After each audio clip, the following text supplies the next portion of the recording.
오늘 이 시간을 통하여서 정말 후대에게 필요한 그 말씀을 우리가 먼저 증인으로 붙잡는 시간이 되게 하옵소서. 그래서 우리가 후대들 앞에, 세상 앞에, 흑암 앞에서 이 복음의 증인으로 서는 결단의 시간이 되게 하여 주옵소서. 그래서 오늘 하나님께서 내게 주시는 그 말씀을 붙잡는 시간이 되게 하여 주시사 이 말씀을 통하여서 우리의 신앙의 방법이 오직 복음으로 바뀌어지는, 치유되어지는 시간 되게 하옵소서. 그리스도의 신 예수님 이름으로 기도합니다. 아멘.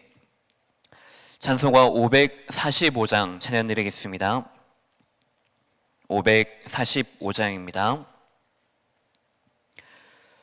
이 눈에 아무 증거 아니 배어도 믿음만을 가지고 선을 걸으며 이 귀에 아무 소리 아니 들려도 하나님의 약속 위에 서리라. 걸어가세 믿음 위에 서서 나가세 의심 버리고 걸어가세 믿음 위에 서서 눈 가기에 아무 증거 없어도 이 눈이 보기에는 어떠하든지 이미 얻은 증거대로 늘 믿으며 이 마음에 의심 없이 살아갈 때에 우리 소원 주 안에서 이루리.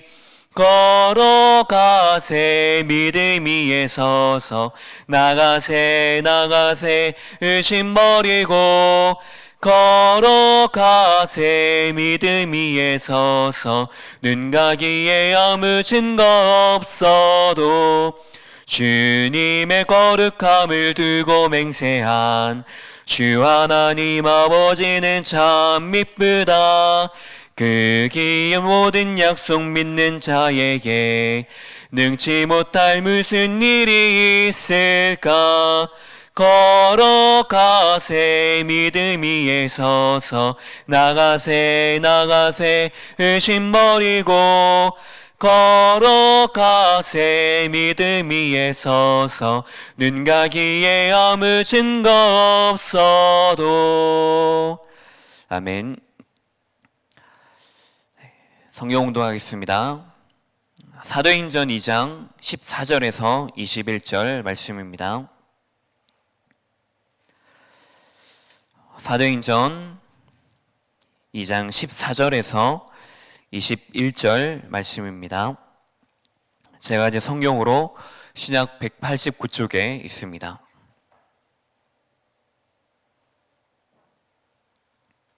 제가 먼저 읽겠습니다. 베드로가 11 사도와 함께 서서 소리를 높여 이르되 유대인들과 예루살렘에 사는 모든 사람들아, 이 일을 너희로 알게 할 것이니 내 말에 귀를 기울이라.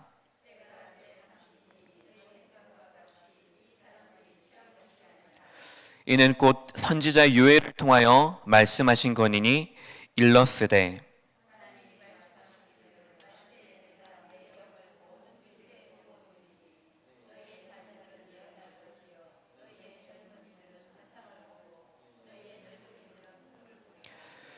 그때에 내가 내 영을 내 남종과 여종들에게 부어주리니 그들이 예언할 것이요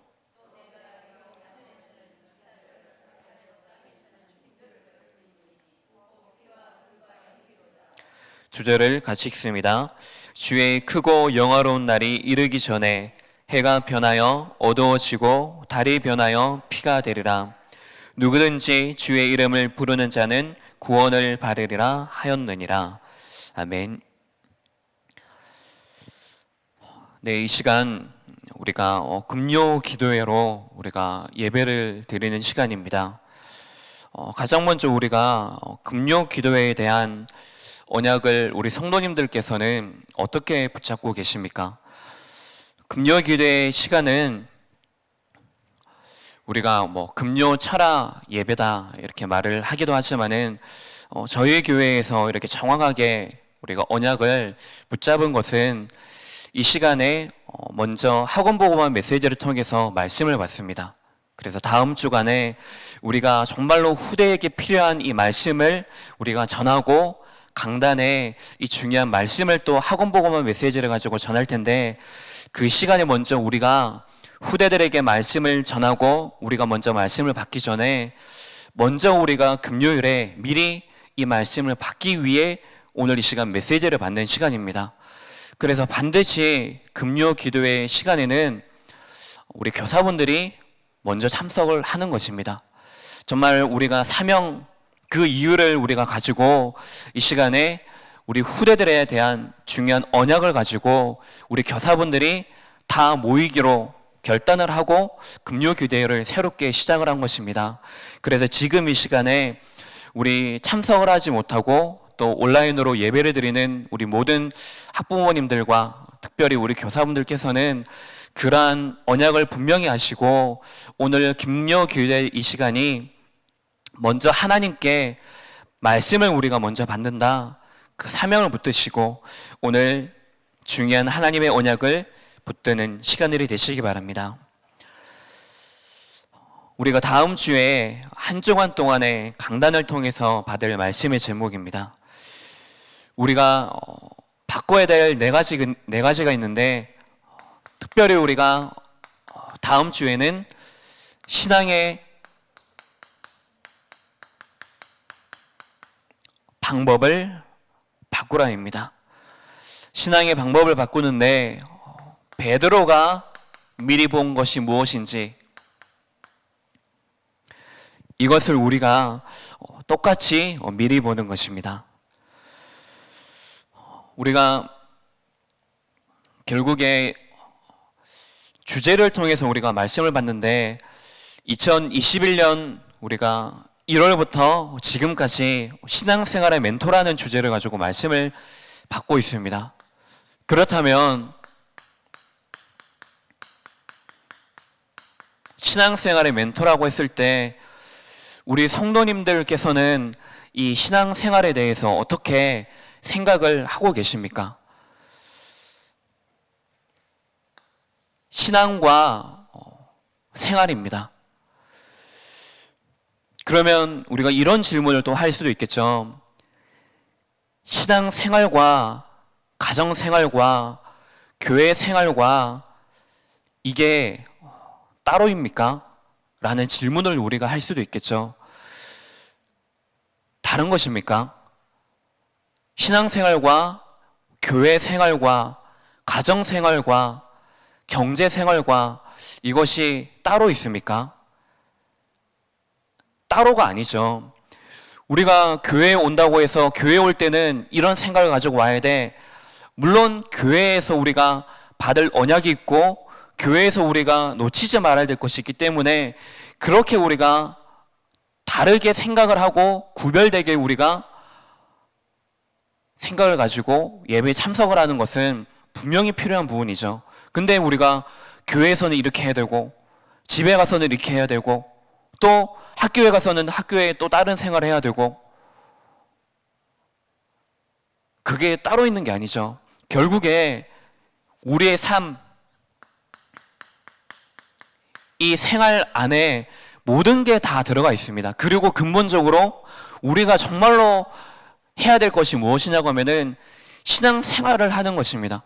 말 그대로 나를 구원하신 하나님을 믿고 우리가 살아가고 하나님을 믿고 살아가는 중에 우리가 만나는 가장 가까운 가정, 그리고 우리가 교회, 그리고 산업, 또 학교, 그 안에서 이루어지는 모든 것들, 그 속에서 실제로 그 안에 담겨져 있는 것이지, 신앙이 따로 있고 또 그 안에 교회가 따로 있고 그 안에 경제가 따로 있고 인간관계가 따로 있고 일이 따로 있고 그렇게 따로 있는 것이 아니죠.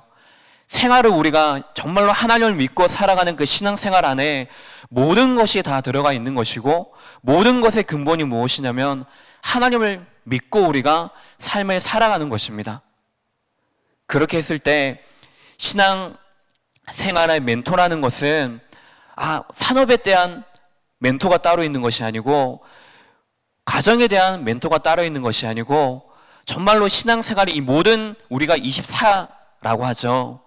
24라고 했을 때 모든 우리의 삶에서 정말로 하나님을 믿고 있는 그 믿음의 내용을 우리가 바꿔야 되는 것이고, 신앙의 방법을 우리가 바꿔야 되는 것이고, 우리가 사명의 방향도 바꿔야 되는 것이고, 응답의 그룹도 우리가 바꿔야 되는 것입니다. 3달 동안에 우리가 말씀을 들었는데, 우리가 혹시나 내가 신앙생활하는 것 따로, 내가 교회 생활하는 것 따로, 가정생활하는 것 따로, 학교에서 학업생활하는 것 따로 이렇게 구분해서 놓는 것이 아니라 내 모든 삶, 24시간의 삶 동안에 무엇에 우리가 오직이 되어야 되는지 그 믿음의 내용을 우리가 바꾸는 것입니다. 그러니까 당연히 그 생활을 할 때 이 삶을 사는 나의 방법이 어떤지, 우리의 방법들이 있지 않습니까? 이것을 우리가 확인하고 바꾸는 것입니다. 초대교회가 가지고 있었던 믿음의 내용이 무엇인지 아시지 않습니까? 초대교회 안에 중요한 이 초대교회를 바꾸는 인물이 누구였죠? 베드로였습니다. 바리새인들이 가지고 있었던 그런 복음, 배타주의, 세속주의 이런 것들에 대해서 중요하게 메시지를 전한 사람이 바로 베드로입니다. 그렇다면 우리도 마찬가지로 이 신앙생활을 통하여서 정말 내 안에 우리가 바꾸지 못하고 있는 신앙의 방법이 무엇인지 이것을 우리가 메시지를 통해서 확인하고 찾아내는 것입니다. 자, 우리가 신앙의 방법 바꾸라고 했을 때 결국에는 우리가 이 학원복음화의 메시지를 통하여서 목적이 있지 않습니까? 매달마다 우리가 렘넌트 데이를 통하여서 우리가 중요한 메시지를 받습니다. 그러면 그때 결국에 우리가 후대들 앞에 증인으로 서야 되는데, 그리고 그것을 통하여서 우리의 목적이 있지 않습니까? 포럼이죠. 근데 사실 우리가 렘넌트와 후대와 내 자녀와 포럼하기 이전에 우리 성도님들께서는 이 메시지를 받고 나서, 강단 메시지를 받고 나서 나는 하나님과 어떤 포럼들을 하십니까? 수요일 때 서밋 타임이라고 말씀드렸지 않습니까? 그 서밋 타임의 주체가 누구입니까? 내가 아닙니다. 내 생각을 그때 정리하고 내 생각을 주장하고 내 생각을 정리하는 것이 아니라, 서밋 타임은 하나님께서 내게 주시는 상황과 내게 주시는 문제를 통해서 지금 내게 하시는 말씀이 있는데 그것을 우리가 찾아서 그것을 정리하는 시간입니다. 포럼도 마찬가지로 가장 먼저는 이 말씀을 통해서 하나님이 왜라는 질문을 하나님께 던지는 거죠. 그 상황 속에 던지는 것입니다. 문제 속에 던지고 정말로 내 양심 속에 그 질문을 던지는 것입니다. 그래서 우리가 무엇을 찾죠? 하나님이 내게 주시는 하나님의 음성을 내가 찾는 것입니다. 내게 오는 상처에 대한 그런 질문을 내게 던지고 상황에 대한 현실에 대해서 뭔가 답답해하고 이 속에 대해서 내가 억울하고 오해에 대해서 내가 질문 던지는 것이 아니라, 하나님 왜 이 시간 속에서 내가 왜 거기에 대해서 오해를 합니까? 내가 거기에 대해서 내가 왜 상처를 가지고 있습니까? 그 영적인 상태의 근본에 대한 질문을 그 시간에 던지는 것이 아니겠습니까? 그렇다면 우리가 정말로 후대와 포럼을 한다고 했을 때 한번 질문해 보시기 바랍니다. 그렇다면 우리 부모님들, 우리 교사분들께서는 후대들과 대화를 하고 있지 않습니까? 대화를 할 때 어떤 대화를 하십니까? 어떤 포럼을 하십니까?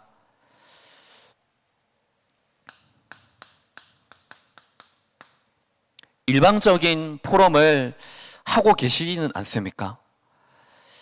일방적인 대화를 하고 계시지는 않습니까? 나는 포럼을 한다고 생각을 하는데 포럼을 하면서 먼저 나는 정해둔 것이 있죠. 후대가 어떤 것이 잘못됐기 때문에 이것을 고치려고 벌써 목적을 가지고 접근을 하니까는 지금 내 후대가 아니면 옆에 있는 다른 사람이나 이런 사람들이 어떤 상황에 처해져 있는지, 어떤 영적인 상태를 가지고 있는지, 그 속에서 정말로 어떤 것이 고민이고 어떤 것을 또 어떤 상처를 가지고 있는지 그건 관심이 없고, 후대가 틀린 부분, 잘못된 부분, 내가 고치려고 하는 그런 나의 동기를 가지고 일방적으로 퍼볼 때도 있지 않습니까? 일방적으로 그냥 상대방의 이 대화하는 사람들 생각도 하지 않고 그냥 막 하는 거죠.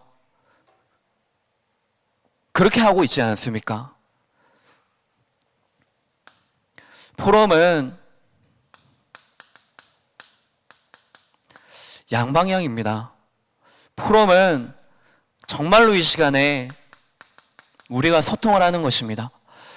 우리가 캠프 때 포럼을 한다, 교사들이 모여서 포럼을 한다, 뭔가 가정 예배를 통하여서 포럼을 한다 했을 때 우리가 포럼을 하는 내 자신의 그 시간도 중요하지만은, 내가 포럼의 시간에 상대방이 포럼을 할 때 우리 성도님들은 어떤 자세를 가지고 포럼 시간을 보내십니까? 들으십니까? 내가 열린 마음으로 들으십니까? 아니면 포럼을 할 때 나는 어떤 포럼 하지? 이런 포럼을 해야 되나? 그런 생각에 사로잡혀서 다른 사람의 포럼을 혹은 뭔가 가로막고 듣지 않고 계십니까? 그 포럼의 시간을 통해서 마찬가지로 하나님께서 내게 들려주시는 분명한 음성이 있습니다. 근데 사실 우리가 후대와 포럼을 한다, 다른 성도님들과 포럼을 한다 했을 때 마찬가지로 이 속에 중요한 것이 있겠죠. 그냥 내가 갑자기 포럼하자, 이 말씀 어떻게 생각하느냐, 무슨 기도 제목 잡았느냐, 어떤 대답이 나올까요? 아시죠?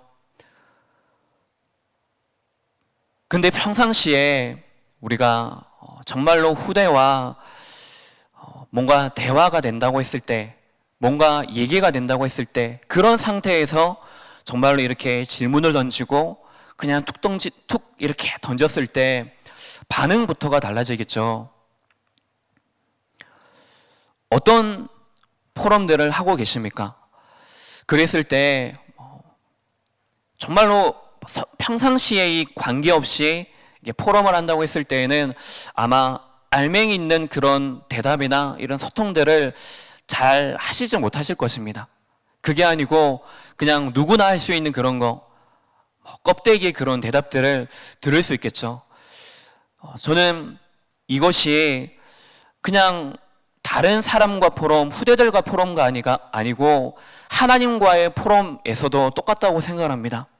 평상시에 내가 하나님과의 관계가 어떠느냐, 거기에 따라서 내가 오늘 문제 앞에 섰을 때 하나님께 내가 질문을 던진다고 했을 때 내가 어떤 질문에 대한 대답을 내가 하나님께 질문도 하고 거기에 대해서 질문을 했을 때 어떤 대답을 내가 얻을까요?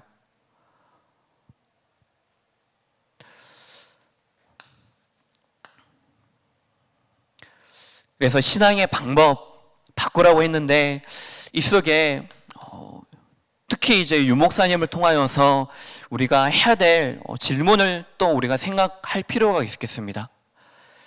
그 포럼의 주제가 무엇이냐면 왜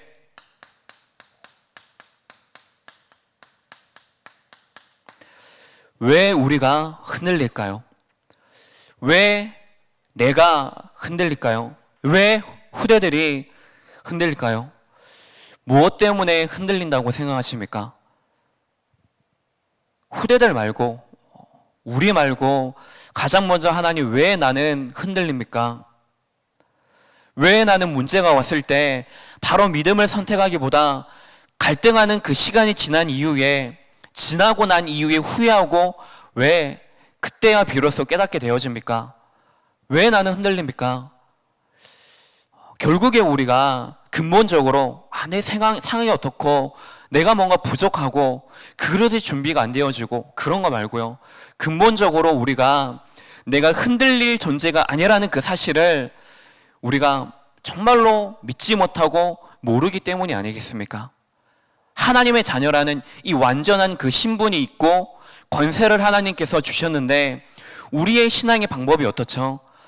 아담과 하와부터 그때부터 시작이 되어집니다. 아담과 하와가 사람이 창조되면서부터 하나님께서 주신 신앙의 방법이 무엇이었습니까? 5가지 복이 아닙니까? 너희들은 하나님께서 이렇게 설명하시지 않았지만은 너희들은 지금 내가 창조한 것들에 대해서 너희들이 정복당하고 다스림당하고 이 속에 너희들이 생육당할 존재가 아니다 라는 것은 말씀하시지 않으셨지만은 처음부터 하나님께서 인간에게 주신 축복이 무엇이었습니까? 생육하고 번성해라, 땅에 충만하라, 그 축복을 우리에게 주시지 않았습니까? 그래서 아담과 하와 인간이 살아야 될 신앙의 방법이 무엇이었냐고 하면은 흑암에게도 속지 않고 하나님에 대해서도 불신앙하지 않고 말 그대로 하나님께서 주신 온 천지 만물을 정복하고 다스리고 생육하고 번성하고 땅에 충만하는 그 신앙의 방법을 가지고 살아갈 수 있는 완전한 존재였습니다. 근데 어느 순간에 인간의 신앙의 방법, 삶을 살아가는 방법이 완전히 바뀌어지게 되어집니다. 그게 무엇이었습니까? 그들이 이 신앙의 방법, 이 기준이 바뀌어져 버린 것입니다. 불신앙하게 되어진 것입니다. 그런 영적인 상태 속에 있게 되어지니까는 주위의 흑암의 소리에 완전히 속게 되어진 것입니다. 신앙의 방법이 바뀌어져 버리니까는 하나님께서 그 신앙의 방법을 어떻게 하셨습니까? 편하게 살아갈 수 있는데 수고하고 땀을 흘려야 되고 잉태하는 고통을 겪게 되어집니다. 다시는 그 에덴 동산에 발을 들이지 못하게 되어지는 그런 운명에 놓여지게 되어지는 것입니다. 우리 성도님들께서는 어떤 신앙의 방법을 가지고 살아가십니까? 우리는 어떤 방법을 가지고 신앙생활을 해야 되겠습니까? 하나님께서 베드로를 통하여서 말씀하시는 중요한 그 말씀의 핵심은 24입니다. 24이면서 베드로의 삶을 통하여서 많은 것을 우리가 받지 않습니까? 예수님께서 베드로를 부르실 때 어떻게 부르십니까? 그리고 베드로가 가졌던 그때의 신분이 어떤 신분을 가지고 있었습니까? 무식한, 어떻게 보면은 완전 사람들에게 인정받지 못하는 능력도 없는 그런 신분을 가지고 있었습니다. 갈릴리 호수에서 어부였습니다. 물고기를 잡아서 그것을 가지고 생활하는 사람이었습니다. 예수님께서 부르실 때에 어떤 중요한 바울처럼 똑똑하고 그런 조건을 가지고 하나님께서는 베드로를 보시고 이 사람은 연약하기 때문에 이 사람은 어떻게 할 것이기 때문에 그런 조건을 가지고 부르신 것이 아니고 예수님께서는 그 갈릴리의 호수에 가셔서 베드로를 부르실 때에 고개를 낚는 중요한 방법을 말씀하시는데 그때 베드로가 가졌던 신앙의 방법이 무엇이었겠습니까? 말 그대로 어부의 그런 방법을 가지고 그런 생각을 가지고 자기가 가진 경험을 가지고 있었던 것입니다. 당연하죠, 그게. 근데 예수님께서 말씀하시는 그 신앙의 방법에 대해서 베드로가 바뀌어지게 되어지는 그 중요한 시간이기도 했죠. 바뀌어지게 되어지는 그 사건이 무엇이었습니까? 예수님께서 말씀하실 때 다른 경험을 가지고 지금 이 갈릴리 호수의 지형이 이렇기 때문에 지금 여기에 그물을 내리면은 될 것이다. 그게 아니고 예수님께서 그 말씀하시는 신앙의 경험과 상관없이 말씀하십니다. 베드로가 그때 처음에 가졌던 생각이 어떻겠습니까? 불신앙도 있었겠죠. 내 경험도 있었겠죠. 그런데 그 속에서 다른 방법이 아니라 예수님의 방법에 대해서 신앙의 방법을 바뀌게 되어집니다. 그때에 많은 고기를 기르게 되어지는 그 시간이 되어졌죠. 베드로의 삶을 볼 때에 베드로가 이때부터 사람을 낚는 업으로 예수님을 따라서 가는 그 삶을 통하여서 많은 것들을 보았습니다. 예수님께서 행하시는 중요한 사역들을 보게 되어집니다. 그런 이 사건들 속에서 예수님께서 이 베드로를 통하여서 또 중요한 이 메시지를 전하는 시점이 또 있지 않습니까? 베드로가 이제 제자들과 함께 모였을 때 많은 사람들이 지금 예수님에 대해서 잘 모르고 있습니다. 바리새인과 똑같이 예수님에 대해서 또 이방인들에 대해서 자꾸만 다른 것을 가지고 신앙의 방법을 가지고 살아가고 있는 것입니다. 그때에 예수님께서 베드로에게 질문을 하는 장면이 나오죠. 지금 사람들이 인자를 누구라 하느냐 질문을 하게 되어집니다. 그때 제자들이 무엇라 말을 합니까? 더러는 세례 요한, 더러는 선지자, 더러는 예레미야, 엘리야 이렇다고 말을 하지 않습니까? 그럴 때 예수님이 베드로에게 질문을 던지지 않습니까? 너는 나를 누구라 하느냐? 라고 대답했을 때 베드로가 주는 그리스도십니다. 살아계신 하나님의 아들이십니다. 라고 고백을 하게 되어집니다. 고백을 한 이후에 또 예수님께서 말씀하시지 않습니까? 나중에 네가 여기에 대해서 닭이 3번 울기 전에 배신을 할 것이다. 예수님을 팔 것이다. 이렇게 또 말씀하시지 않습니까? 베드로가 또 질문을 하지 않습니까? 그러면서 베드로가 예수님께서 부인하고 또 예수님께서 십자가에 달려 돌아가신 그 이후에 어떻게 되어집니까? 다시 자기가 살아왔던 그 신앙의 방법 그대로 갈릴리 호수로 돌아가게 되어집니다. 베드로는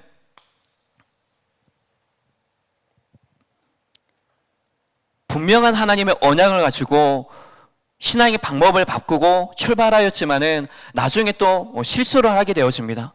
그래서 다시 지금까지 살아왔던 예전의 그 관성 그대로 돌아가서 또 자기가 살았던 방법대로 살아가게 되어집니다. 근데 하나님께서는 다시 예수님께서 다시 베드로를 찾아가셔서 내 어린 양을 먹이라 내가 나를 사랑하느냐 이 질문을 통하여서 다시 중요한 사명과 언약을 베드로를 통하여서 확인하고 찾게 하여 주십니다. 그래서 베드로의 삶에서 오직을 찾게 하십니다.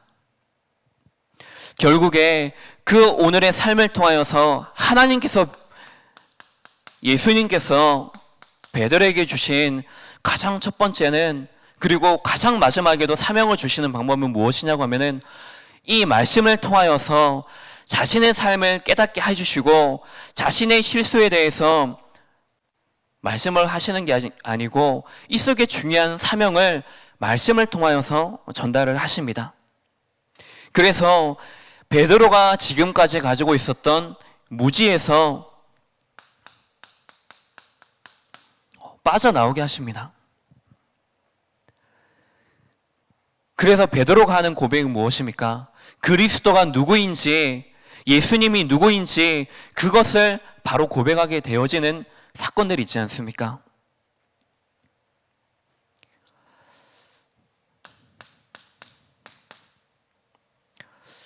결국에 하나님께서는 이 중요한 이 기도를 통하여서 베드로가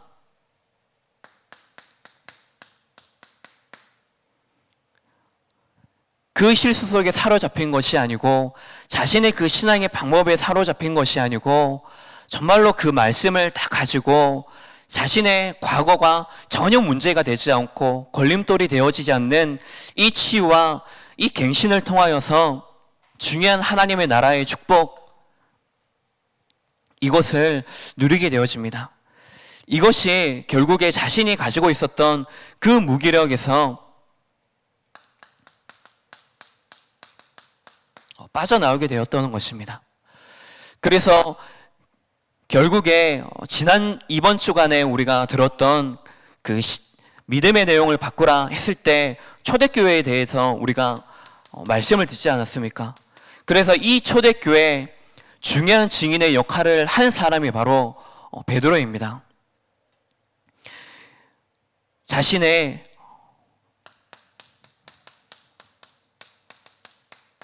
무능력을 뛰어넘어서 신앙의 결단을 하게 되어진 것입니다. 그래서 자신의 수준을 가지고 사역을 한 것이 아니고 남아있는 이제 순교하기 전까지의 그 모든 시간을 통하여서 하나님 앞에서 중요한 자신의 수준을 뛰어넘어 성령 충만의 이 체험을 삶을 통하여서 하게 되어진 것입니다.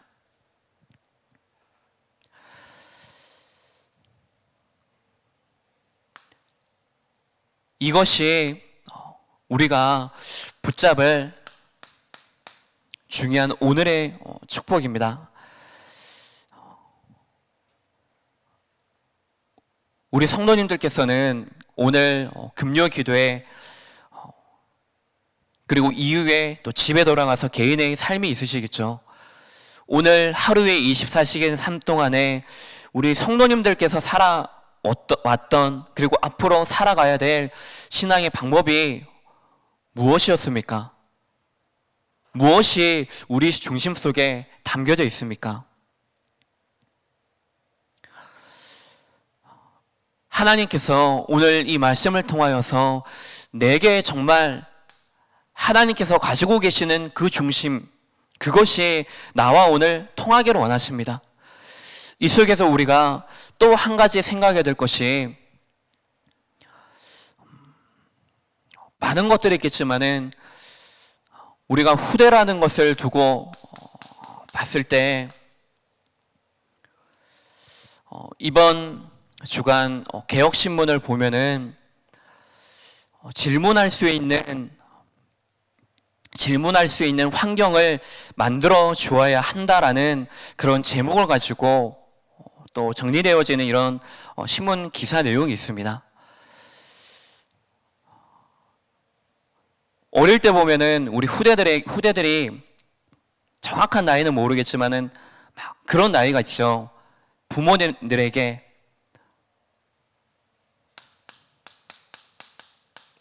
왜라는 질문을 많이 던지지 않습니까? 그래서 계속 하는 머리는 모르죠. 끊임없이 왜요?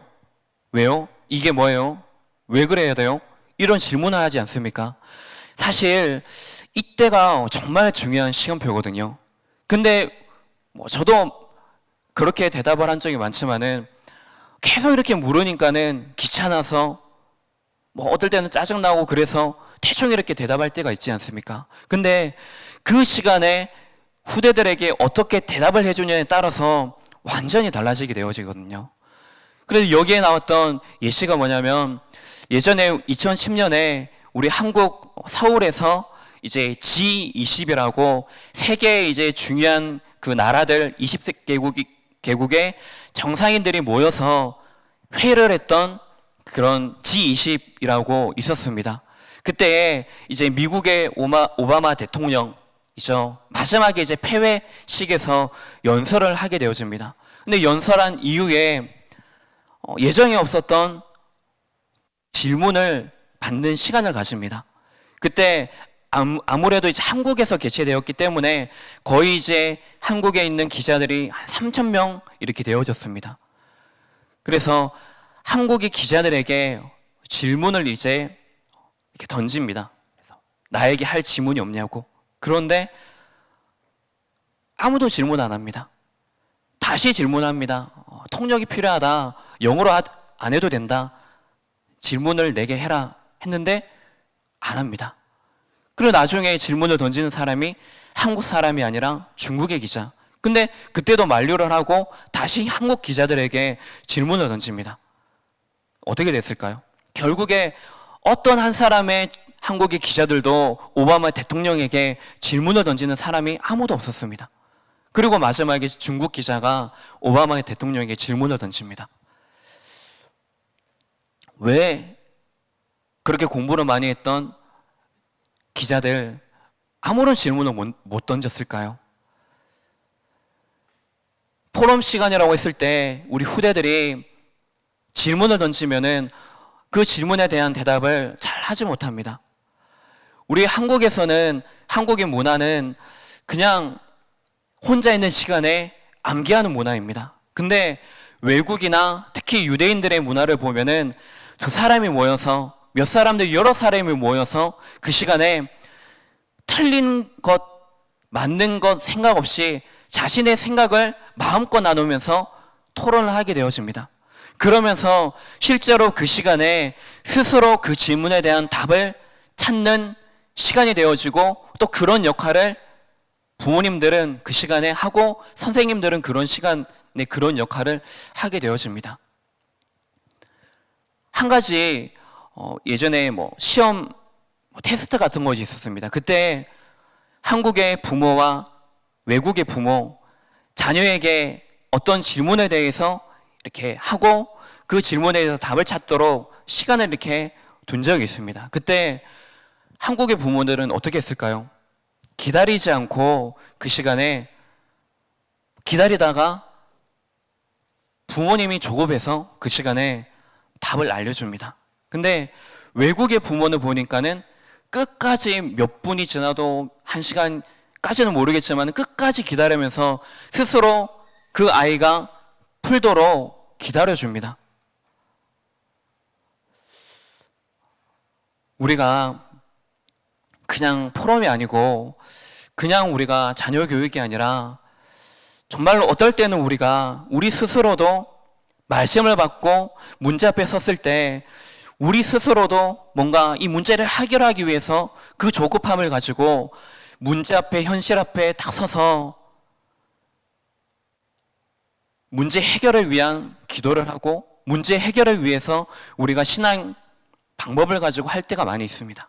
그게 아니라 그 시간 강단에서 말씀하셨던 것처럼 한 걸음 뒤로 물러서서 딱 멈춰서서 전체를 바라보면서 하나님, 이 사건을 허락하시고 이번 주 강단 말씀을 통하여서 내게 주신 그 말씀을 내가 그때 딱 생각하면서 질문하고 제대로 쳐다보고, 그래서 하나님께 질문 던짐으로써 내가 오늘 그 속에 숨겨진 하나님의 절대 계획을 내가 찾는 그 서밋 시간을 우리가 가져야 됩니다.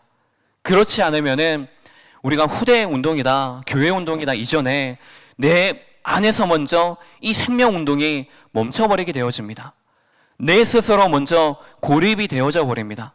내 스스로 제한을 두어서 정말로 우리가 표도 걸어두었지만은 내 스스로도 넓은 게 아니고 좁게, 깊은 것이 아니고 얕게, 높은 것이 아니라 아주 낮은 수준을 가지고 우리는 생활을 끊임없이 그렇게 하고 있는지도 모릅니다. 다음 주간에 신앙의 방법을 바꾸라 라는 이 주제를 가지고 또 말씀을 받을 것인데, 하나님, 먼저 내가 가지고 있는 신앙의 방법이 무엇입니까?